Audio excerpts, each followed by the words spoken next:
Okay, so if you're joining us, welcome back to the Purple Worm with myself, Pete of Dragons Are Real, Dave from D Percentile, and of course Colin from Spike Pit. We're going to be talking about alternatives to the standard D&D Vancian Magic system.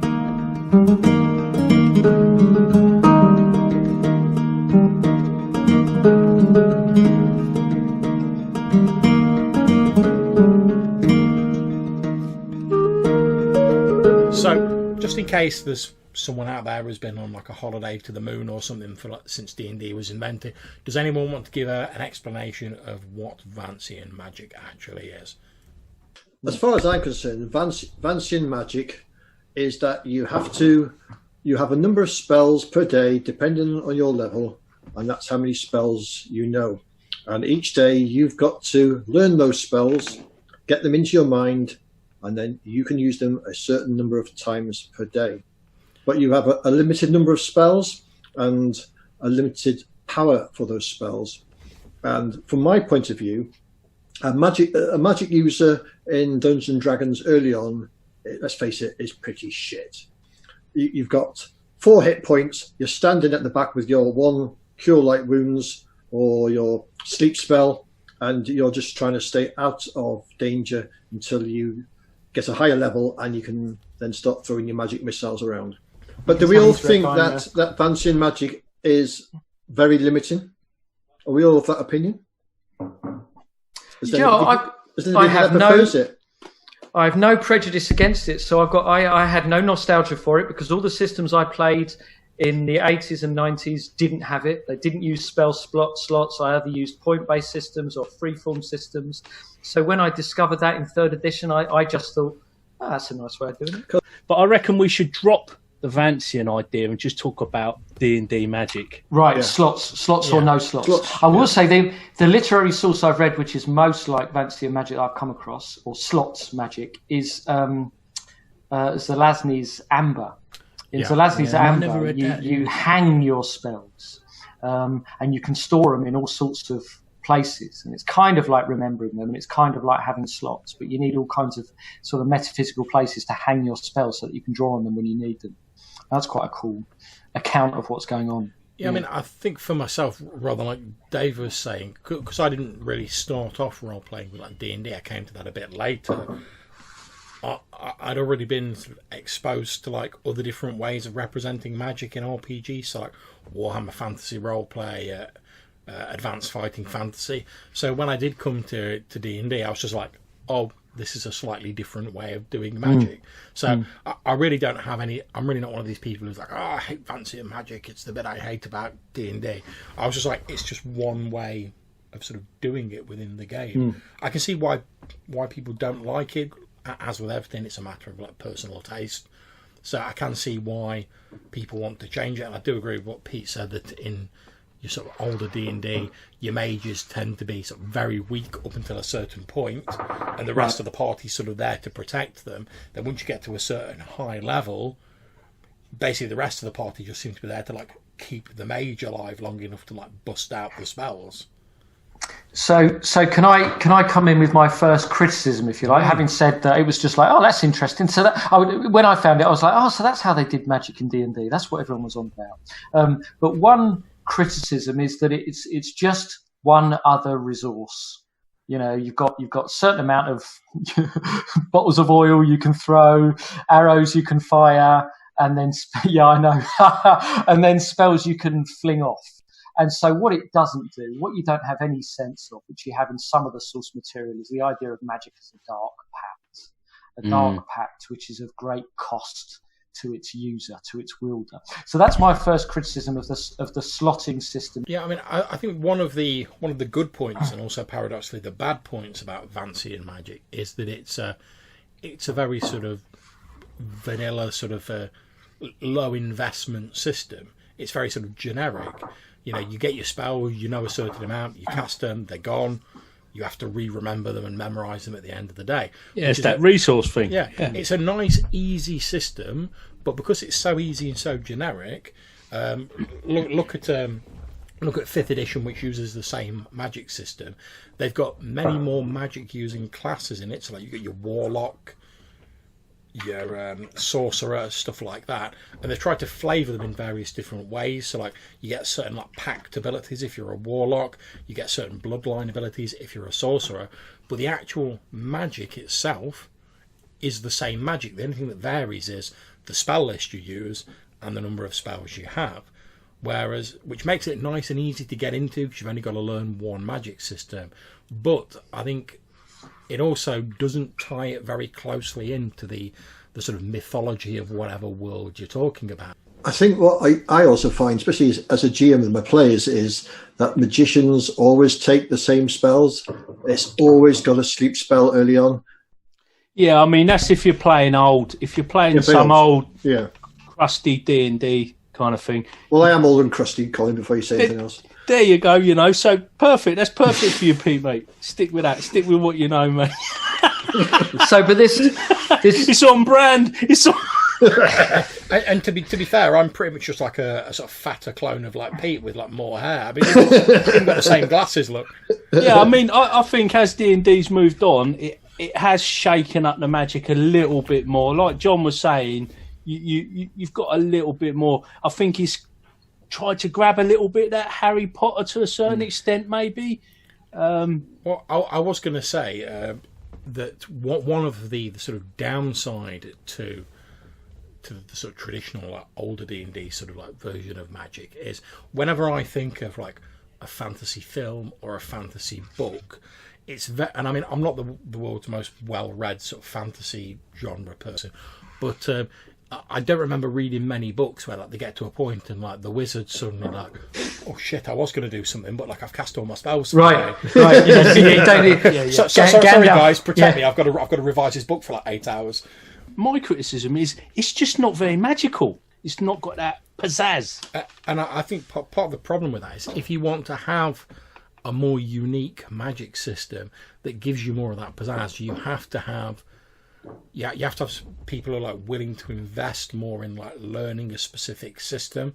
Whereas if you want a generic system that's going to appeal to the majority of people, and you can just jump into a game and go, right, I'm playing a wizard, it's going to take me a few seconds to understand this, you're sort of getting a bit of a trade-off. Right, or you want. Now I haven't decided what I'm going to say here, but I don't know whether I want. I don't know whether I want a light magic system, but if you've got a relatively free-form magic system, then you've got the chance for magic to be surprising and magical. You've got all those I didn't foresee that moments. Whereas with your spells as shopping lists, here's the list. Those are your spells. Sleep spell's always going to do the same thing. Magic missile's going to, sleep spell's it's going to put them to sleep, or it isn't. But there isn't going to be that chance of wow, I didn't think of it. I mean, there is part of old school gaming is to use these spells in weird ways, isn't it? I mean, get a kid and say, right, what magic would you like to do that is not influenced by role playing games, and see what they come up with. Yeah. Mine come up with that. I want a system that accommodates that. Mine come up with stuff like this: spell cards. They love it. Give them spell cards. They look through them. And is it just pictures? Are they just pictures? Are they? No, they're not. Or has it got spells in the back? Is it? It's not. It's not pictures, but it's just you can't see that because of the glare. But it's just all the spells taken out of the player's handbook, made in a way that you could put them in a collector. Like when you get one of them card collectors folders for your Yu-Gi-Oh or whatever it is.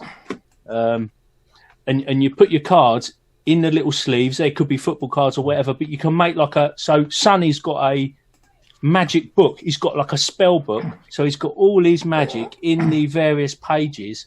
So when he rocks up to D&D, he's got his like Harry Potter robe on. He's got his wand and he's got his spell cards in a book under his arm. You know what I mean? That's hardcore. That is fun, man. Love it. That's quite cool. That gives me, maybe it's not a very natural segue, but one of the things that we suggested we might talk about was the old the sorcery system from Steve Jackson, aligned to Fighting Fantasy. They were basically Fighting Fantasy books, but they had a magic system added on. But the reason why it might be nice to talk about them then is because, what it seems like you're describing Sonny's enjoying is the whole sort of, it's the accoutrements of it, it's the enactment of the whole kind of, knowing magic. It's his spell book, and he can pull out the spells and he can wave them around. But I don't know if you guys knew, did you play these? That's not the earliest version. It's just my very nice edition. Can you see it, number one? I looked at them, never really got into them because there was just there was a little bump more in the rules that put me off. I've now bought them, but still not delved into them. You're going to have, I don't know if you'll have fun with this. I'm not much of a player skill guy. Yeah, I just want to give it. These are game books anyway. They're puzzles. But I don't like my games always to be puzzles. But the contrivance of these was that the magic system is another puzzle, right?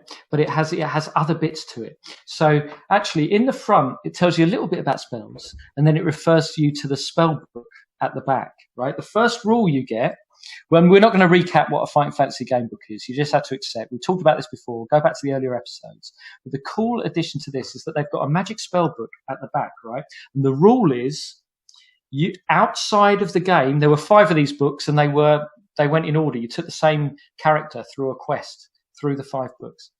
But the rule is that outside of the game, you can study the spells, right? You can learn the magic. Each magic spell has a description of what it does. It has a stamina cost, and it has a 3-letter code. And there's loads of them. Codes like Zap, Hot, Foff, Wow, Law, Dumb. Dumb is a spell that makes you clumsy and uncoordinated. Yeah, but a lot of the codes don't really link to what the spell does necessarily. It's not obvious, right? The cool thing is, so you can read these, you can spend as much time as you like with them outside of when you're playing the book. But when you're reading the book, you're not allowed to thumb to the back. Now, of course, we always cheated with these books anyway. But I like the contrivance. The idea was that you studied magic. Yeah, you had to learn the codes that attach to the spells. And then occasionally, quite a lot in the game, you could fight things, you could do various other things, but every now and again you get an option where you had a choice of 5 spells. And you were just given the codes. So people watching at home, now you can't see that, the light's not right. You can just about see the configuration of the 5 spells along there. The cool thing about that was some of these codes were for spells that were no good for the situation. Some of them were 3-letter codes that didn't even correspond to spells. They were just a spell, but they had two of the letters, and the last letter was different, or a couple of the letters were different. If you went to those, it didn't even tell you that you'd followed a dummy spell. It just says you cast the spell, deduct 5 stamina, because they all had stamina costs. You cast the spell, deduct 5 stamina, it has no effect, and it turns you back to the page, or it sends you somewhere else. I think as a contrivance, I think that was really nice. What they tried to build was the idea that between your plays of the different books, you had to learn magic so you could solve the puzzles. Anyway, that's why I wanted to share that. I think that might appeal to Sonny. That might really appeal to him. Yeah, you're totally right, and I think that's what you're getting with people that play games like Magic the Gathering and collectible card games. In between times, we did it with Warhammer, building your army, going back to the books, studying form, all of that stuff. And I think, when games get that criticism for being there isn't enough to them kind of thing, that's when people that want to do that stuff are not getting that. They're not getting that chance to hit the books. Because you can't do that at all with Maze Rats. You can play. You would just play the game at that point. Find your mate and play the game. But D&D, especially the current game, there's a wealth of stuff you can go away and study up. And let me try this out, right? Because if you're doing Maze Rats, right, you roll for your spells, and then what those spells do is created and negotiated at the point where you try to cast them. And all of that, of course, can be backfilled in relation to your particular magical style, the lore of your emerging world and stuff like that. But it's all backfilled, it's all blagged, if you like. I think even if we're just looking solely at D&D, it's interesting because if you look at the earlier editions, a lot of them just have like a sentence, which is often quite vague and generic.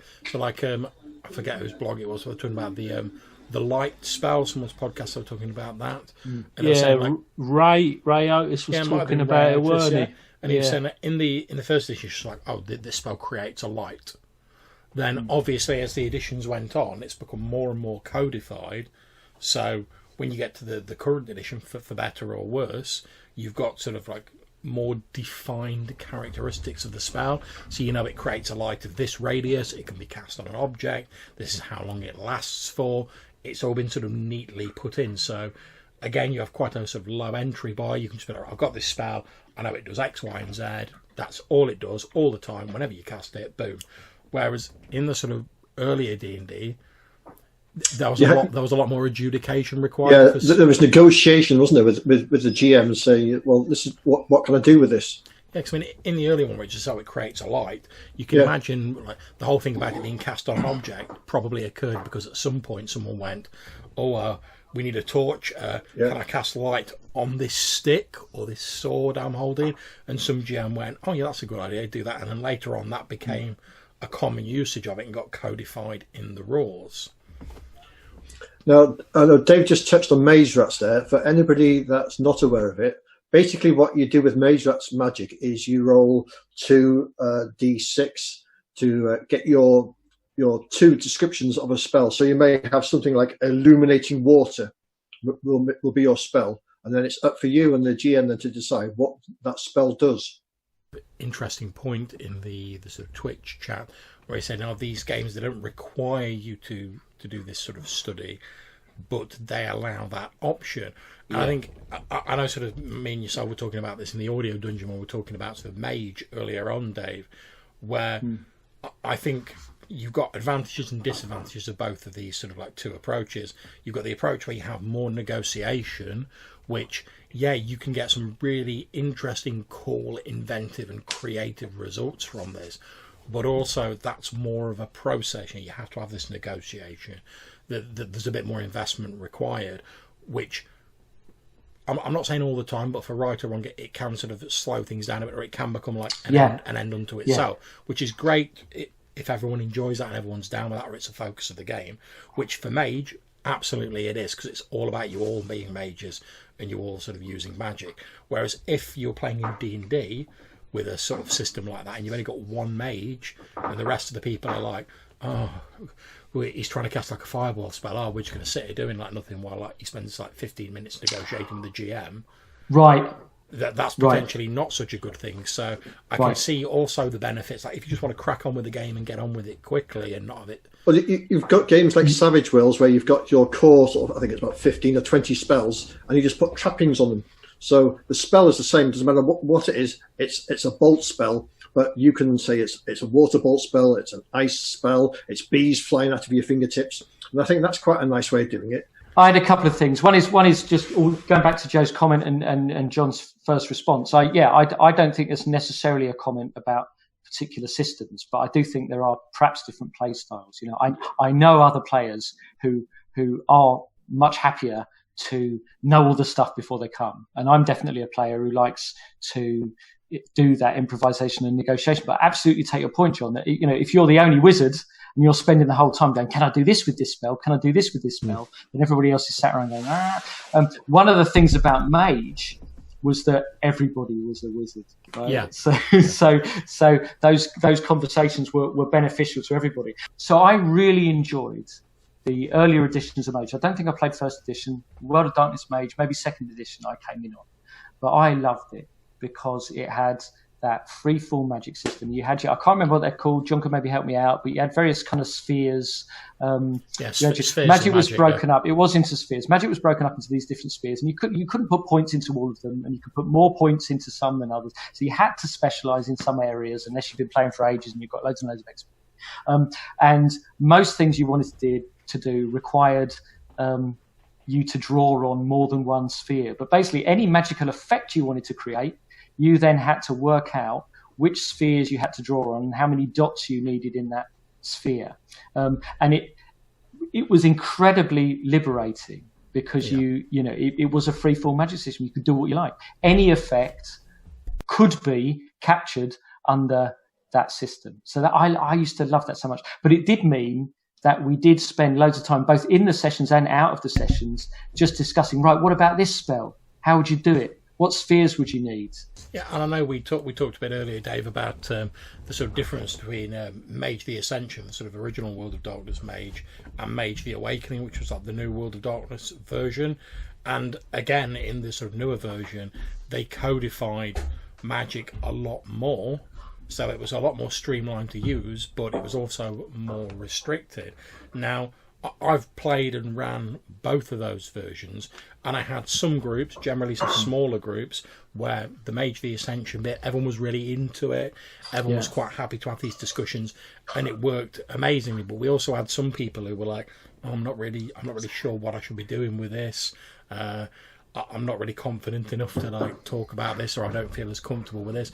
And those people tended to get on better with the slightly more codified system, because they could just look at the rules and go, right, I've got X, Y, and Z. That means I can do this, this, and this. And that's a general thing that you find with games with less rules. You will get players that are lost with it. They lack the confidence to come up with these ideas.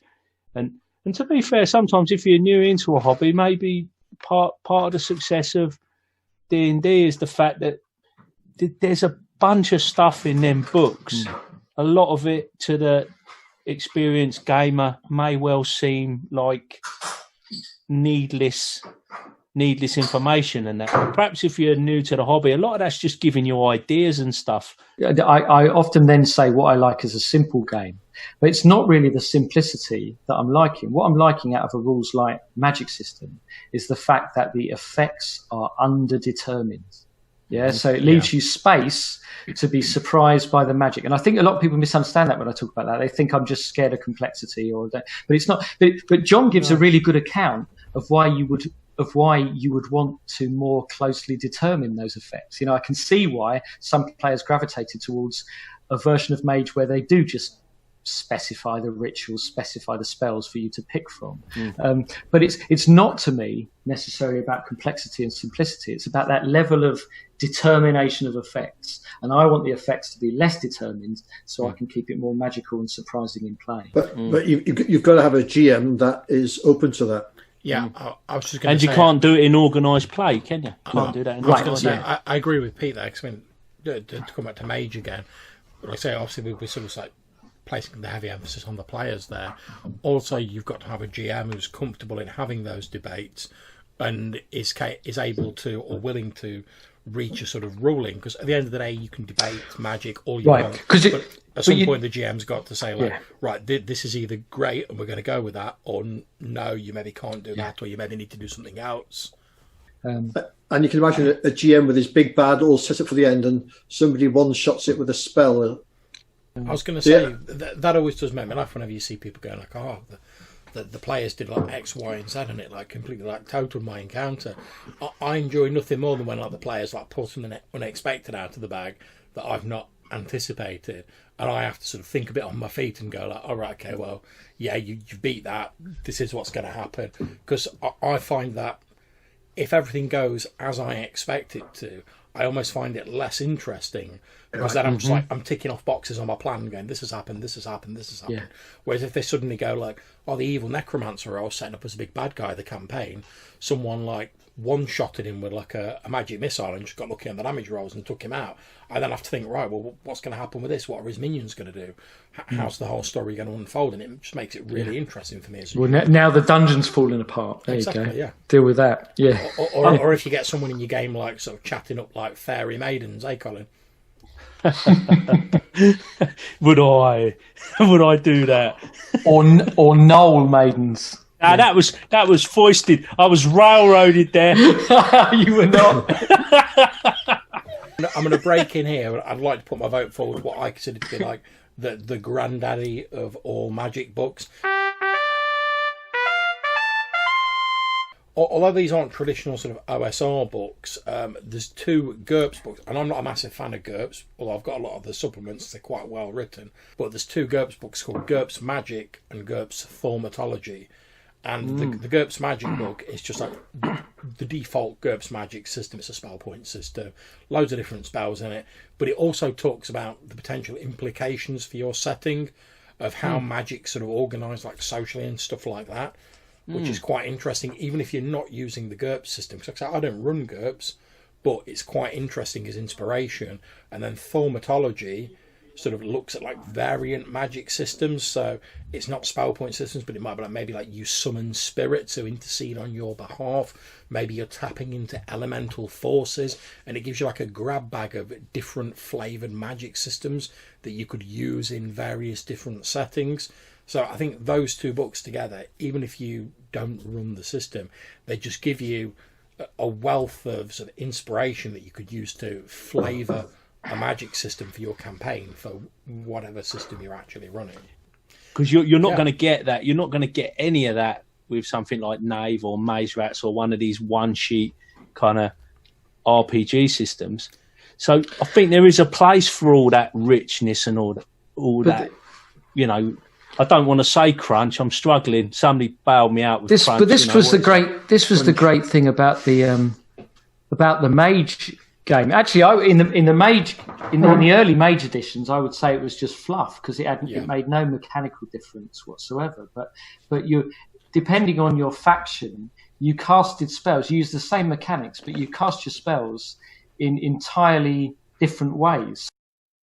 Okay, guys. So how about we go on to talk just briefly about some different ways in which magic systems can be represented. So we've already talked about it a little bit, but how about magic as like discrete powers? So instead of having like different spells, let's say if you're a mage, you might say, and I'm going to use the example of like the True 20 system here, which is like a D20 variant, because I'm familiar with it. At that level, instead of receiving spells, you've got sort of like arcane powers at different levels. So instead of going like, I'm going to memorize 3 fireballs, you would have an ability where you could throw energy and do a certain amount of damage. And you could take that as a discrete arcane power, and you just have that power then. And they could be used at various intervals. There was a similar thing in 4th edition D&D, but that was sort of expanded to cover like different class abilities as well. You know, you had like encounter powers, day powers, which could be used once a day. Now, as far as I can see, like the main benefit of using a system like that is it saves you having to do like a bit of bookkeeping. You don't have to worry so much about allocating your spell slots and stuff like that. You know that if you've got the fireball power, you can throw fireballs, just as an example. They can be used at will or so many times a day, so it minimises the bookkeeping.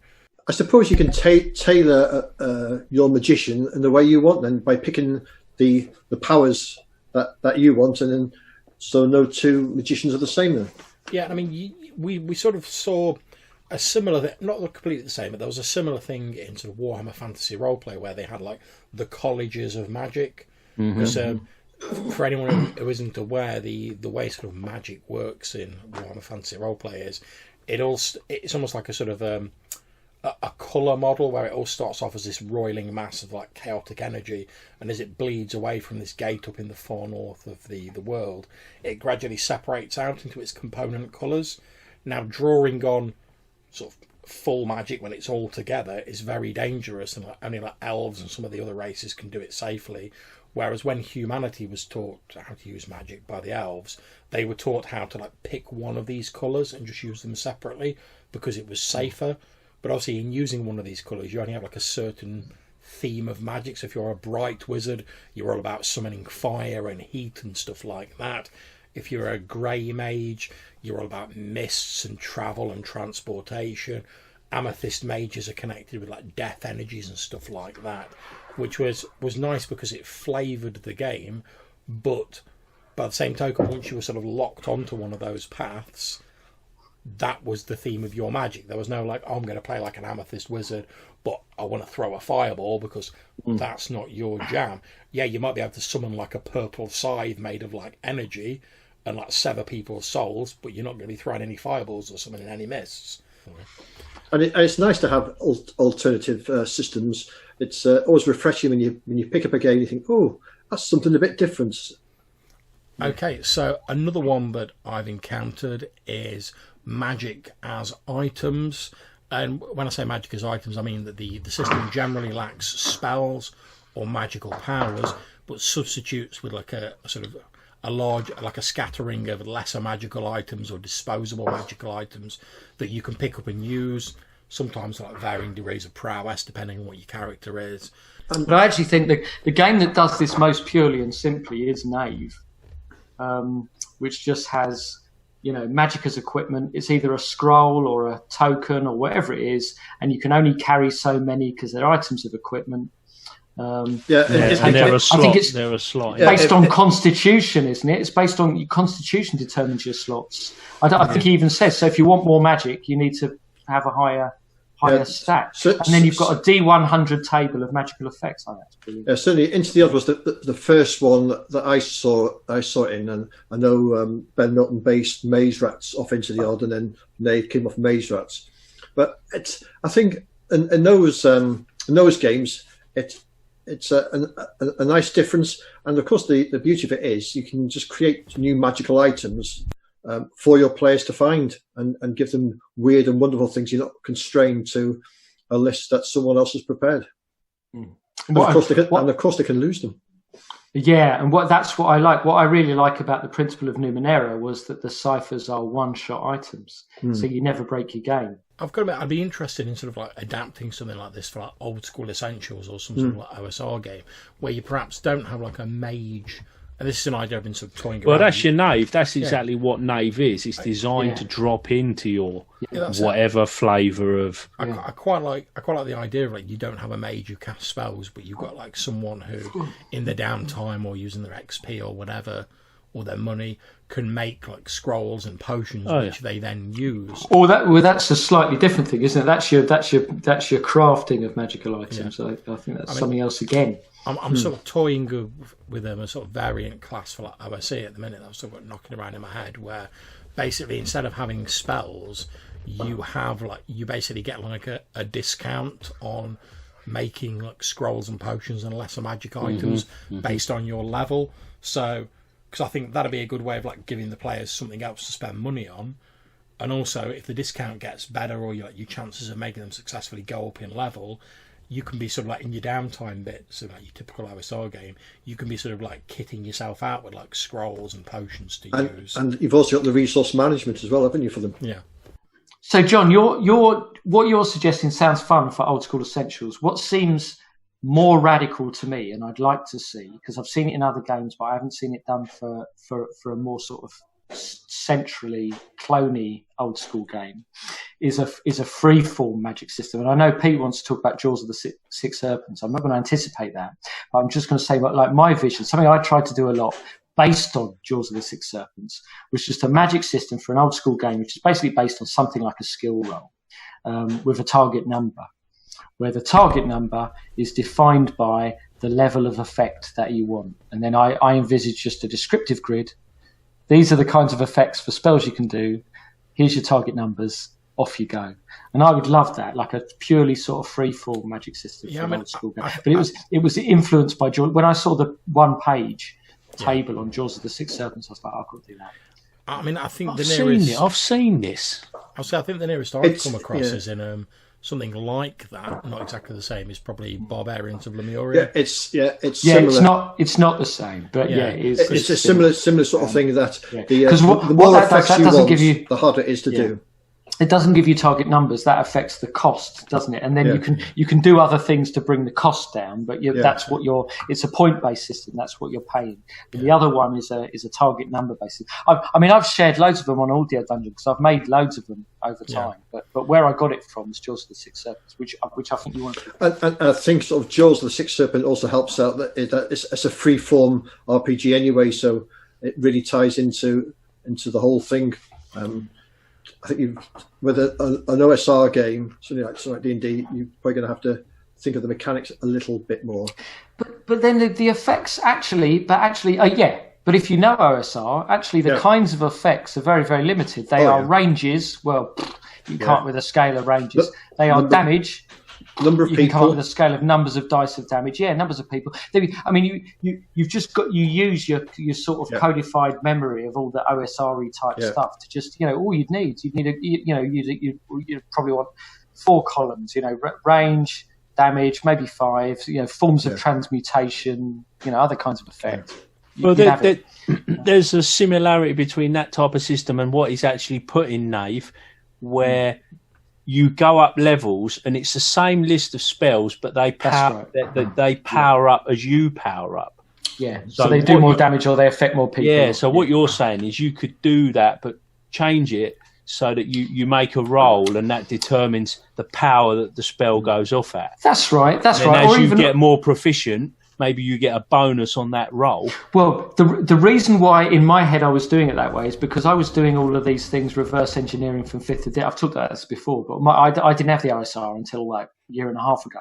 We had Spencer asked in the Twitch chat whether any of us had encountered Wonder and Wickedness.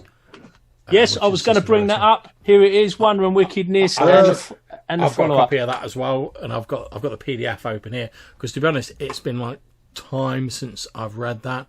But the lost pages. Yeah, and quickly looking at the PDF here, it says sorcerers begin with 3 spells determined randomly. New spells must be discovered in play. An intelligence check or similar roll is required to learn a new spell. If the check's failed, you can never learn that spell. This rule makes each sorcerer's complement spells unique. You can prepare 1 spell per level in the traditional Vancian way. So if you're a 5th level sorcerer, you can prepare 5 spells during each downtime between adventuring. Duration of all spells are equal to the sorcerer's level in exploration turns. But they're mostly descriptive. That's what I like about them. They're quite vague, aren't they? Yeah, and they're these schools of magic. If you'd probably like these, I don't know if Dave or Pete, if you've got them. I've never seen it. I've never seen it. No. Oh, okay. Yeah, well, you'd probably like these, Dave. I mean, I don't know what Pete's taste for magic is, but this is all. So you've got diabolism, elementalism, necromancy, psychomancy, spiritualism, all that schools Colin, of magic stuff. Pick me a spell and give us the description of what that spell does. Okay, right, I'll give you a spell then. Right, Bewitch. It's psychomancy. Hostile creatures become neutral. Neutral creatures become friendly, and friendly creatures become infatuated. Friendly creatures will be open to serving the sorcerer, given some basic incentive, and infatuated creatures require no incentive. Affects a number of levels worth of creatures equal to sorcerer level. Bewitch. So that's given me a bit of an old school sort of 1st edition. Yeah, pretty much. 2nd edition vibe, yeah. As Colin was saying, they're split into these different schools, and you can gain a benefit if you choose to specialise. So if you focus on one type of magic, when you're determining your spells randomly, you can always choose to roll on the specific table for that speciality rather than the general.